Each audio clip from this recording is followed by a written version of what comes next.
Hey guys, मेरा नाम है नवीन, आप देख रहे हैं नवीन टेक्निकल जोन। तो गाइस आज हम बात करेंगे Vivo V21e के बारे में।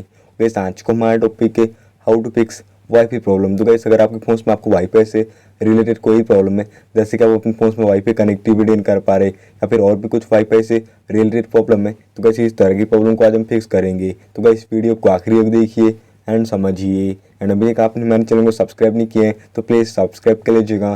तो गाइस बिना टाइम वेस्ट करे यह वीडियो स्टार्ट करते। तो आप सेटिंग्स में जाइएगा एंड यहाँ पे आपको सेटिंग्स में देखिए कुछ इस प्रकार का इंटरफेस शो करता है। तो आप यहाँ पे आएगा देखिए वाईफाई वाले ऑप्शन पे एंड यहाँ पे आप इसे टर्न ऑन कर दीजिएगा। तो यहाँ पे आपको वाईफाई नेटवर्क में देखिए आप कोई भी अदर फोन्स के हॉटस्पॉट के जरिए कनेक्टिविटी कर सकते हैं इजीली तरीके से। एडवांस सेटिंग्स की बात करें तो यहाँ पे आपको वाईफाई असिस्टेंट ऑप्शन दिया जाता है। तो यहाँ से आप देखिए ऑटो कनेक्ट करके बेस्ट वाईफाई नेटवर्क को ऑन कर सकते हैं अपने फोन में। सेवन नेटवर्क की बात करेंगे तो अभी तक आपने जो भी कनेक्टिविटी की होती तो आपको हिस्ट्री हो जाती, तो आप इसे यूज़ कर पाते एंड और भी कुछ आपको वगैरह वगैरह ऑप्शन दिए जाते तो आप इसे यूज़ कर पाते इसी तरीके से। तो गाइस ये था आज का हमारा टॉपिक। उम्मीद है गाइस आपको वीडियो पसंद होगी। आज के लिए बस इतना ही।